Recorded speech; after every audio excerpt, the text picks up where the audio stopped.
Amigos, bienvenidos. Como ya saben que si de fútbol quieres saber, la historia tienes que conocer. Soy Víctor Landeros, bienvenidos a una emisión más de Historias detrás del deporte, en donde siempre platicamos de diversos acontecimientos, pero en esta ocasión nos vamos a centrar en la selección mexicana y un poco del contexto de lo que sucedía en el mundo, para poder principalmente entender que el fútbol, o los deportes, siempre están ligados a diferentes acontecimientos, y que obviamente estos van marcando de una u otra manera a la sociedad. Y es por ello que platicaremos para iniciar en este episodio especial, porque es muy especial este podcast que vamos a sacar el día de hoy, hablando sobre Suecia 1958.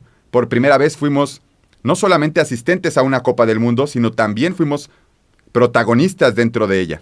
Pero para iniciar con todo este tema, ¿cómo fue la selección o cómo fue la elección de la sede de la Copa del Mundo en 1958 si se venían de muchos conflictos, como obviamente ya habíamos conocido anteriormente, vividos a través de la Segunda Guerra Mundial?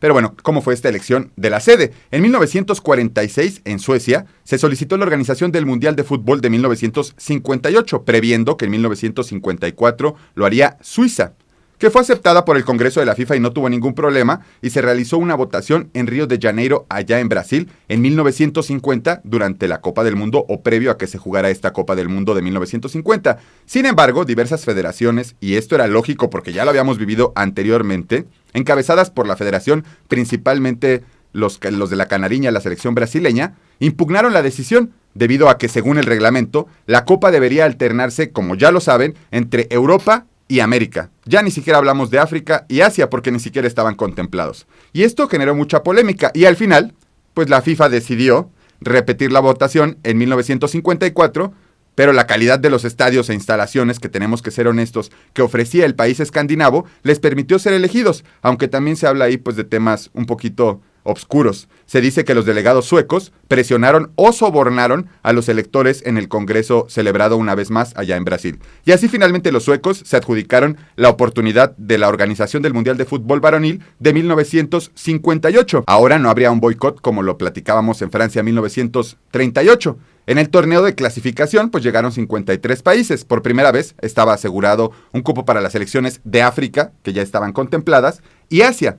Sin embargo, en las rondas finales, Indonesia, Egipto y Sudán se negaron a enfrentarse a Israel. ¿Y sabes por qué se negaron a enfrentarse a este país? Sí, por conflictos políticos.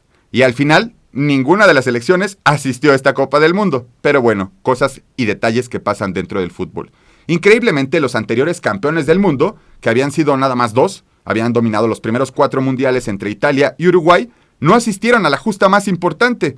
El primero fue eliminado por Irlanda del Norte, y el segundo, sorpresivamente, por el cuadro de Paraguay. Tras vencer en los partidos de ida y vuelta a los israelíes, Gales logró calificarse por primera vez para la Copa Mundial, dándose la circunstancia de que participarían así las 4 selecciones británicas. Además, también se trató de la primera participación de la extinta Unión Soviética, Irlanda del Norte y la mencionada Gales. La Copa Mundial de Suecia 1958 fue la 6ª edición de este mundial, y fue realizada en la primavera de Suecia entre el 8 y el 28 de junio de 1958. Pero como siempre lo digo, algo estaba pasando en el mundo, y era muy importante. Había una expedición neozelandesa dirigida por Sir Edmund Hillary, el primer conquistador del Everest. ¿Lo sabías? Bueno, pues él llevó a todo este grupo de gente a descubrir algo llamado el Polo Sur. Pero en más temas, en la Unión Soviética, Nikita Khrushchev fue pronunciado el primer ministro. Además, el italiano Angelo Giuseppe Roncalli se convirtió en el primer papa, se convirtió en el Papa Juan XXIII, el Papa 23. El niño Bobby Fischer, porque fue una locura en todo el planeta, era el gran maestro del ajedrez, y esto con tan solo 14 años de edad. Y ahora sí, señores, los tengo que dejar para que nos pongamos a bailar, porque en aquella época nació el Bossa Nova en Río de Janeiro, con el disco Chega de Saudade de Joao Gilberto. Los dejo escuchar esto y vamos a bailar un poquito entre todos y regresamos al siguiente bloque. Buena música, ¿no? Bueno, pues esto es lo que sonaba más o menos en la época para que entiendas qué es lo que bailaban quizás nuestros abuelos, tatarabuelos, dependiendo de la edad que tengas, tus abuelos o tus padres. Esta era un poquito de la música que sonaba en aquella época y que evidentemente era lo que prendía las fiestas en aquel entonces, no como ahora lo vemos con otro tipo de artistas, ¿no? Pero bueno, México en ese entonces, en 1958, jugaba un papel importante en la selección mexicana porque ya empezábamos a denostar o a mostrar cosas interesantes en el plano futbolístico. Y al contar con un equipo realmente muy fuerte, las eliminatorias fueron un paseo para el equipo mexicano. El primer partido sería ante Estados Unidos, el rival incómodo del norte, y lo enfrentaríamos en la capital mexicana, en donde los aztecas no tuvieron problema para batir a los estadounidenses con un contundente 8-0. Esos marcadores ya ni siquiera se dan.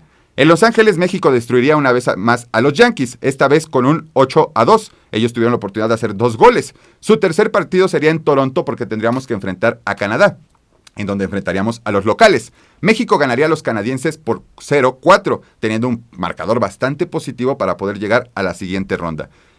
Idéntico resultado tuvimos a favor en las tierras mexicanas, donde serían los jugadores recibidos, y escuche bien esto, literalmente como héroes, ya que maravillaron a muchísimas personas por el fútbol que daban estos jugadores dentro de la cancha. Pero para poder conseguir el boleto al Mundial, tendríamos que jugar un partido más. Y en esta ocasión lo tendríamos que jugar contra los hermanos ticos. Costa Rica, al igual que México, había ganado todos sus partidos. Era el rival de los aztecas para ver quién iba a este mundial. El partido de ida se tendría que disputar en la Ciudad de México, con un resultado obviamente favorable para la selección tricolor. Y en la vuelta, Costa Rica pondría en apuros a México tras una anotación iniciando prácticamente el partido. Pero México logró empatar y lograría llevarse la victoria en los últimos minutos tras vencerlos 3-1. Así, con este resultado, México clasificaría a su cuarto mundial. Una muy buena oportunidad para nosotros y el tercero de manera consecutiva. La selección mexicana hizo historia en la Copa del Mundo, como se los dije en un principio, en 1958, porque este certamen fue histórico. Además de que fue el primer mundial que se transmitió por televisión a nivel global. En ese representativo también había jugadores de la selección mexicana como Raúl Cárdenas, Jorge Romo, Guillermo el Tigre Sepúlveda, Salvador Chava Reyes, uno de los históricos, Enrique Sesma, Carlos Blanco, y de los más chicos se encontraba por ahí un Jaime Belmonte, un jugador histórico para México y que tuvo buenas participaciones en las Copas del Mundo y se desenvolvía como delantero centro. Los mexicanos abrieron el Mundial contra los escandinavos y, como siempre, por tercera ocasión consecutiva nos tocaba perder. También recibiendo una goleada. Un doblete de Simmons al 17 y al 64 y otro de Lindelholm del penal al 57 le dieron la victoria a los suecos. ¿Y qué es lo que decía la Tota Carvajal? Un referente de la selección nacional y el primer jugador en jugar 5 Copas del Mundo. Imagina lo que era regresar siempre de cada mundial con todos los partidos perdidos. Desde Brasil 50 volvía con las manos vacías. En Suiza 54 nos afectó el árbitro contra Francia. Y lo mismo, 0 puntos. Hasta que la hicimos en Suecia. Sí, eso es lo que decía Antonio La Tota Carvajal. No olvides esta fecha porque es histórica para nuestro fútbol. El 11 de junio de 1958, en el estadio Rasunda Football Stadium, ubicado en Estocolmo, allá en Suecia, México enfrentó al combinado de Gales para conseguir su primera unidad en la Copa del Mundo. Por primera vez, México logró tener un empate y contra una selección que en el papel, a priori, era más poderosa que la mexicana y seguro podría ganarle de una manera sencilla. Durante el partido, los gales se fueron adelante en el marcador con gol de Alchurch. Pero Jaime Belmonte empató al minuto 89 y ahí su trascendencia. Él fue el encargado de traer ese punto a casa con el gol que le dio el empate en los últimos minutos a la selección mexicana. Pero todo volvería a la realidad, porque en México sabemos que no somos, aunque nos guste mucho, no somos muy destacados en este deporte de la pelota o de la bochita. Y en el tercer partido no hubo sorpresa. Pese al empate, pues los húngaros nos golearon 4-0, volvimos a la realidad. Y México se despidió del Mundial de Suecia con 2 derrotas por goleada, pero con la satisfacción, por primera vez en la historia, de haber logrado el primer punto en una Copa del Mundo. Obviamente, cuando regresaron ellos al país, fue impresionante. Yo no lo viví, lo he visto nada más a través del antecedente histórico que hay por ahí en los periódicos, que lo puedes escuchar también en algunos programas de radio que había en ese entonces. Todos recibieron a la selección mexicana en el aeropuerto, era prácticamente una fiesta. Era como si ahora hubiéramos ganado la Copa del Mundo y todos nos vamos a celebrar al Ángel de la Independencia. En aquel entonces era nuestro primer empate y literalmente los jugadores mexicanos fueron recibidos como héroes. Y hay que hacer un pequeño paréntesis siempre en nuestro país, porque hay mucho de qué platicar sobre ello. Por ejemplo, ¿qué pasaba en 1958? Pues Adolfo López Mateos, te platico, que ganó las elecciones presidenciales. ¿Por guapo? Ya nos pasó recientemente en 2012 con Peña, pero es un tema urbano. Y el 16 de septiembre, en algo que pasó en la Ciudad de México, el Ángel regresó, el Ángel de la Independencia, en donde ahora celebramos, regresó a su columna de Independencia original, luego de que este monumento histórico había caído en el terremoto que habíamos tenido un año previo, en 1957, uno de los terremotos que marcó la vida pública de este país y que se repitió después en el 85 y bueno, ahora lo hemos visto de manera mucho más concurrente.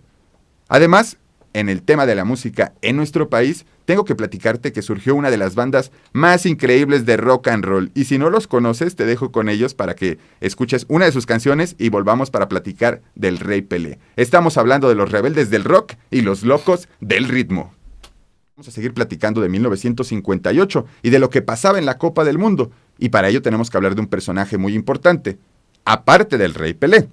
En aquellos años existía un jugador brutal, Just Fontaine, el goleador del Mundial de 1958.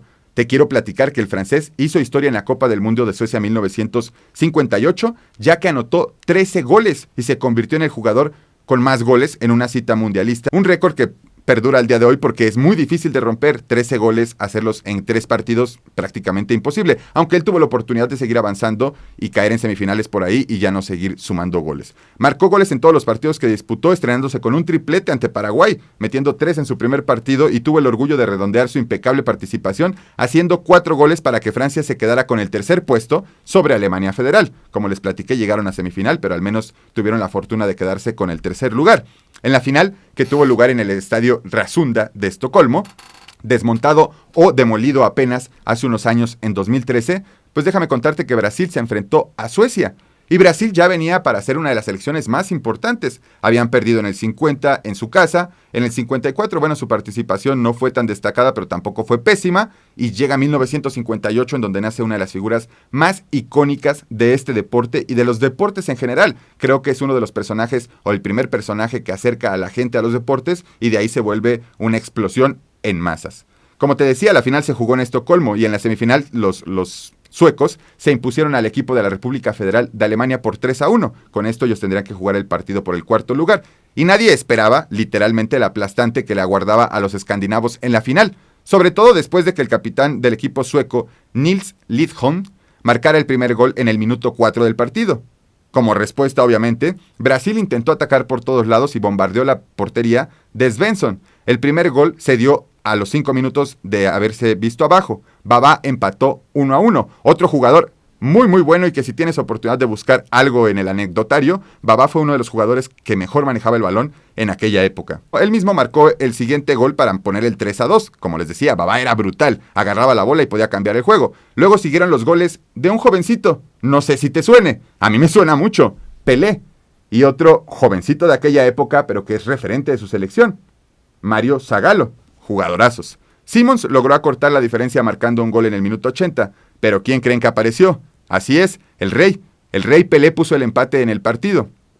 Y después, pues terminó el partido 5-2, un marcador bastante abultado para la selección brasileña, que obviamente por primera vez en la historia Brasil lograba su título de campeón del mundo y su estrella principal era un jovencito de 17 años que había maravillado a todos con la facilidad para poder manejar una bola de gajos que eran muy pesadas y que bueno, si se mojaban evidentemente eran peor. Por eso las Copas del Mundo se jugaban en verano, si no hubiera sido un poco menor el espectáculo.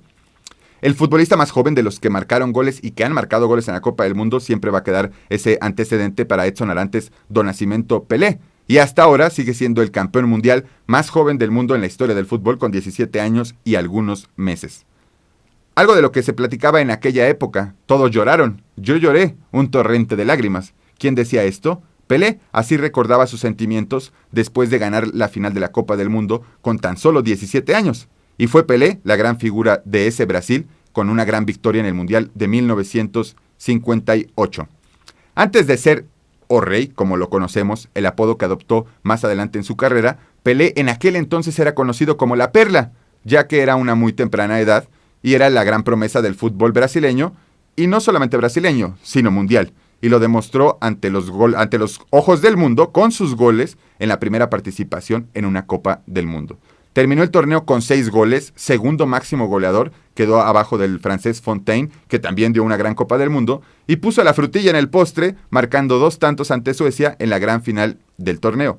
El satélite artificial, ¿qué es lo que pasaba en el mundo? Vamos a platicar, salimos un poco de la Copa del Mundo, ya tuvimos al campeón de la Copa del Mundo. ¿Y qué es lo que sucedía en el mundo en general, el globo terráqueo? Pues te platico que el satélite artificial soviético Sputnik 1, que fue el primer satélite artificial de la historia, lanzado el 4 de octubre de 1957, se desintegró en la atmósfera.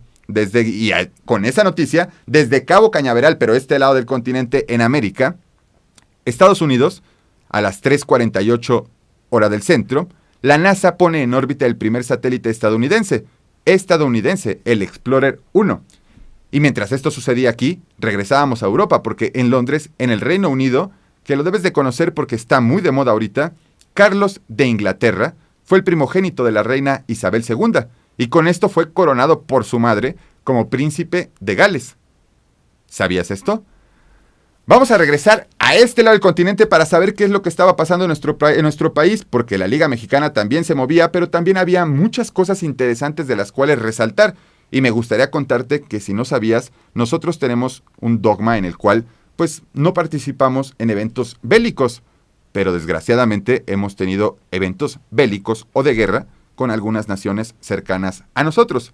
Se conoce como el conflicto México-Guatemala a los hechos ocurridos el 31 de diciembre de 1958, en que barcos pesqueros mexicanos fueron atacados por la Fuerza Aérea Guatemalteca, la FAG, en aguas territoriales de Guatemala. El saldo, en total, fue de 3 pescadores muertos y 14 heridos por parte de nuestro país, por parte de México. 10 de los sobrevivientes fueron sometidos a interrogaciones militares por parte de Guatemala, algo que generó mucha tensión. La situación causó una terminación temporal de las relaciones diplomáticas, como era lógico, y comerciales entre México y Guatemala. Un puente fronterizo fue destruido y ambos países activaron una alerta militar. ¿Puedes imaginar que en la frontera de nuestro país, allá en el sur del país, estaba pasando todo esto en 1958? Pues sí, desgraciadamente no estamos exentos a este tipo de problemáticas en el mundo y nos hemos tenido que defender como nación, como en esta ocasión pasó con el país de Guatemala. Señores, fue un placer que me acompañaran. Yo soy Víctor Landeros y recuerda, siempre tenlo presente, que si de fútbol quieres saber, la historia tienes que conocer. Nos vemos hasta la próxima.